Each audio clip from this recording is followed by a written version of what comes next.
श्री शिवाय नमस्तोभ्यम दोस्तों, आप सभी लोग जानते हैं कि दिवाली के 5 दिनों की पूजन में जो सबसे आखिरी का दिन होता है, 5वां दिन होता है, वो होता है भाई दूज का। और इस बार भाई दूज कब पड़ रही है, भाई दूज पर आप लोगों को तिलक करने का समय क्या है, इसी के साथ में भाई दूज के दिन जो दीपावली के 5वें दिन की पूजन होती है वो कैसे होती है, और जो दो सिक्के आप लोगों ने 5 दिनों की पूजन में अपने रखे हुए हैं उन दो सिक्कों का आप लोगों को क्या करना है, ये सारी जानकारी हम आप लोगों को इस वीडियो में देने वाले हैं। दोस्तों सबसे पहले हम आपको बता दें कि दीपावली और गोवर्धन पूजा के बाद जो आखिरी दिन आता है दीपावली पूजन का, वो आता है भाई दूज का, जिसे यम द्वितीय मतलब भाई दूज भी कहते हैं, यम द्वितीय भाई दूज भी यहाँ पर आप लोग इसे कहते हैं। ठीक है, तो सबसे पहले हम आपको यही बता देते हैं कि भाई आप लोगों को भाई दूज मनाना कब है, किस दिन जो है भाई दूज मनाना सही रहेगा। देखो दीपावली ओम नमः शिवाय मंत्र का जाप कर रहा है तो पुरुष सीधे चालू करेगा षडाक्षर मंत्र से, पर स्त्री जब भी मंत्र का जाप करेगी तो पंचाक्षर से चालू कर षडाक्षर पर जो द्वितीय तिथि है वो दोस्तों 3 नवंबर 2024 के दिन पड़ रही है। वो क्यों पड़ रही है, देखो ये जो द्वितीय तिथि है या भाई दूज की जो तिथि है, ये तिथि है 2 नवंबर शनिवार को रात 8:23 से शुरू ये पुरुष चालू कर दिया, पर स्त्री जब जपेगी से शुरू हुई है, जो अगले दिन 3 नवंबर को रविवार की रात को 10:05 मिनट तक रहने वाली है। तो उदय तिथि के अनुसार देखा जाए और सब नियमों के हिसाब से देखा जाए तो 3 नवंबर को जो है यहाँ पर भाई दूज मनाना सही है। ठीक है, और यही सही तारीख है 2 नवंबर की जो है आप लोग जो है गोवर्धन पूजा मना सकते हैं, और 3 नवंबर की जो है पंचाक्षर से चालू करा अच्छे से समझ लीजिए। भाई दूज कब है, 3 नवंबर 2024 के दिन रविवार के दिन है ना।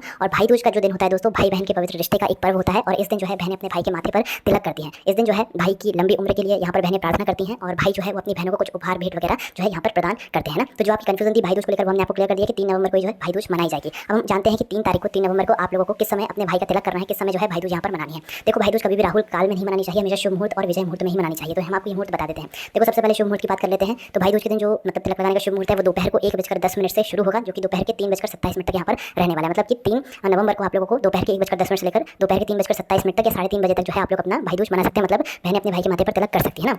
और इसके बाद अगर आप लोग तिलक ना कर पाओ तो एक और मुहूर्त है जो कि विजय मुहूर्त है, जो कि सबसे शुभ मुहूर्त माना जाता है तिलक करने के लिए। तो विजय मुहूर्त आप लोगों का दोपहर को 1:54 से शुरू होगा, जो कि 2:48 मिनट तक यहाँ पर चलने वाला है। ठीक है, तो इस समय के बीच में भी आप लोग अपना जो तिलक है बहनें अपने भाई के माथे पर तिलक कर सकती हैं। पर दोस्तों एक राहु काल का समय है, इस समय के बीच में आप लोगों को यहाँ पर तिलक नहीं करना चाहिए, इस बात का आप लोगों को ध्यान रखना है। तो यहाँ पर दोस्तों जो राहु काल का समय है वो 3 नवंबर को शाम 4:30 बजे से लेकर शाम 6 बजे तक है। मतलब शाम 4:30 बजे से लेकर शाम 6 बजे तक आप लोगों को यहाँ पर भाई दूज नहीं मनाना है। इसके बाद जिस समय तक जो है यहाँ पर भाई दूज की तिथि रहने वाली है उस समय से पहले आप लोग कभी भी अपने भाई का जो है तिलक यहाँ पर कर सकते हैं। पर आप लोगों को राहु काल के अंतर्गत तिलक नहीं करना है, इस बात का ध्यान रखिएगा। और जो शुभ मुहूर्त हमने आपको बताया उनके हिसाब से भी आप लोग यहाँ पर तिलक कर सकते हैं। इसके बाद में दोस्तों जिन लोगों के पास ज़्यादा समय नहीं है तो सुबह सुबह ब्रह्म मुहूर्त में भी यहाँ पर 3 नवंबर के दिन जो है तिलक कर सकते हैं ना। और दोस्तों जिन लोगों के भाई उनसे दूर रहते हैं या वो भाई दूज के दिन एक दूसरे के आसपास नहीं आ सकते हैं, तो उस जगह पर बहनें अपने एक सूखा गोला लें और उस पर तिलक वगैरह करें। उसको जो भी चीज़ें करते हैं जैसे भाई की पूजा करते हैं वैसे ही उस गोले की पूजा करें, और जब आपका भाई आपको मिले तो भाई उसको जो है आप लोग ये गोले के साथ में आप उसका तिलक वगैरह जो है कर सकते हैं, मिठाइयाँ वगैरह देगा। ठीक है, तो ये विधि है उन लोगों के लिए जो लोग मिल ना पाए भाई और बहन एक दूसरे से भाई दूज के दिन। ठीक है, उसके बाद में दोस्तों इसे यम द्वितीया भी कहा जाता है। उसे इसलिए कहा जाता है क्योंकि दोस्तों इस दिन यम की भी पूजन होती है। आप बहनें जो है अपने भाई की पूजन करने से पहले एक बार यम की भी पूजन कर लें, जिससे कि होता है कि वो आपके भाई को कभी भी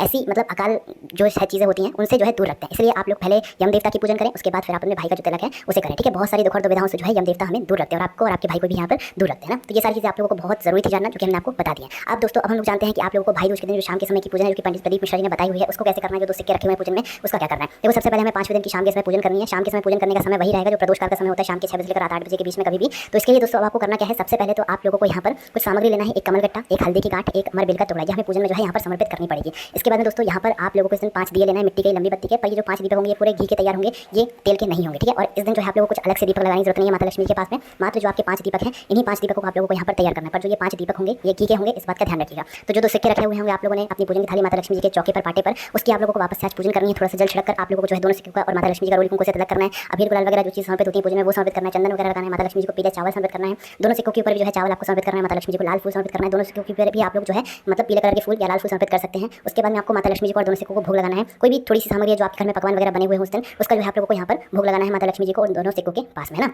और जैसे ही आप लोग यहाँ पर भोग लगा देते हो उसके बाद में आप लोगों को यहाँ पर आरती करना है। आरती के लिए आप माता लक्ष्मी जी की भी आरती करते हैं, जो भी आप लोग इस दिन आरती करते हैं वो वाली आरती भी कर सकते हैं। अन्यथा 5 से 7 बार आप लोग जो है आरती की थाली जो है वहीं पर पूजन वाली जगह पर आप लोग घुमा लीजिएगा, है ना। तो भाई अब इस जैसे आप लोगों की भोग लगाकर आरती हो जाती है, भोग लगाकर आरती करने के बाद आप लोग को झोली पसारना है और झोली पसार कर प्रार्थना करना है माता लक्ष्मी जी से, उनको प्रणाम करना है। और प्रणाम करने के बाद झोली पसार कर ही जो है आप लोग को ऐसी माता लक्ष्मी से प्रार्थना करना है कि माता लक्ष्मी आप हमारे घर के अंदर सदा ऐसे ही विराजमान रहना, कहीं पर भी मत जाना, ऐसे आपको माता लक्ष्मी जी से प्रार्थना करना है। उसके बाद में झोली पसार कर आपको माता लक्ष्मी जी को प्रणाम करना है, उनसे निवेदन करना है, उनसे विनती करना है। उसके बाद में झोली पसार कर आप लोगों ने जो 2 सिक्के की पूजन अभी तक की हुई है ना इसको जो है रखना है। पर दोस्तों इससे पहले जो हमने आपको एक कमल गट्टा, एक हल्दी की गांठ और एक अमर बेल का टुकड़ा बताया हुआ है, ये भी पूजन की सामग्री में आपको समर्पित यहाँ पर कर देना है। जब आप पूजन कर रहे हो ना रोली कुंकू से तिलक करने के बाद में आप लोगों को एक कमल गट्टा भी समर्पित कर देना है, एक हल्दी की गांठ भी समर्पित कर देना और एक अमर बेल का टुकड़ा भी समर्पित कर देना है। ठीक है, उसके बाद प्रणाम करके विनती करके आप लोगों को झोली पसार प्रार्थना करना है। उसके बाद अपनी ही झोली के अंदर आप लोगों को 2 जो सिक्के की आप लोगों ने दीपावली के 5 दिन पूजा की हुई है उन दोनों सिक्कों को अपनी झोली में डाल लीजिए। ठीक है, उसके बाद में जो एक कमल गट्टा आप लोगों ने समर्पित किया होगा उसको भी डाल लीजिए, एक हल्दी की गांठ जो समर्पित की हुई उसको भी अपनी झोली में डाल लीजिए और एक अमर बेल का टुकड़ा जो आपने लिया होगा आज के दिन उसे भी अपनी झोली में यहाँ पर डाल लीजिए। ठीक है, और इन तीनों चीज़ों को अपनी झोली में डालने के बाद वहाँ से जो आपकी चौकी है उसको हटा दीजिए। 5 दिवसीय जो आपने चौकी लगाई हुई थी ना जिसको हटाया नहीं हुआ था, मतलब भली साफ सफाई कर ली होगी, पर जो जो चौकी आपने लगाई हुई थी, आज 5वें दिन पूजन को करने के बाद इन सिक्कों को, पूजन सामग्री को जो भी हमने आपको बताया वो झोली में रखने के बाद इस चौकी को आप वहाँ से हटा दीजिए। चौकी को वहाँ से हटाने के बाद अपने हाथ को जो है थोड़ा सा गीला करके उस जगह पर एक बार फेर दीजिएगा, ठीक है। या तो गीले कपड़े से वहाँ पर एक बार पोंछ दीजिएगा, या तो अपने सीधे हाथ के तिली से थोड़ा सा गीला करके उसे वहाँ पर थोड़ा सा साफ कर दीजिएगा। उसके बाद में अब आप लोगों को करना क्या है वो ध्यान से सुनिए। देखिए जो सिक्के आप लोगों के हैं और जो हमने आपको सामग्री बताई है, अमरबेल के टुकड़े, हल्दी की गांठ और जो कमल कट्टे हैं, उनको रखकर आप लोगों को क्या करना है, सबसे पहले एक वस्त्र में बांधना या तो किसी एक पोटली में बांधना जो कि लाल कलर की होगी तो ज़्यादा अच्छा होगा, है ना। तो इन सभी सामग्रियों को, मतलब दोनों सिक्कों को और अमरबेल का टुकड़ा, कमल कट्टा और हल्दी की गांठ को एक लाल कपड़े में बांधकर या पोटली में बांधकर आप लोगों को अपने घर की तिजोरी में माता लक्ष्मी जी का नाम लेते हुए रख देना। तिजोरी या घर की गोदरेज या जो भी डिब्बा जहाँ पर आप अपना धन पैसा रखते हो वहाँ पर जाकर किसी भी शुभ घड़ी में, शुभ घड़ी देख लीजिएगा, हमने आपको शुभ मुहूर्त वगैरह बताई दी है, अच्छे समय में आप लोगों को इन सभी सामग्रियों को अपने घर की तिजोरी में लाल कपड़े में बांधकर रख देना है, ठीक है।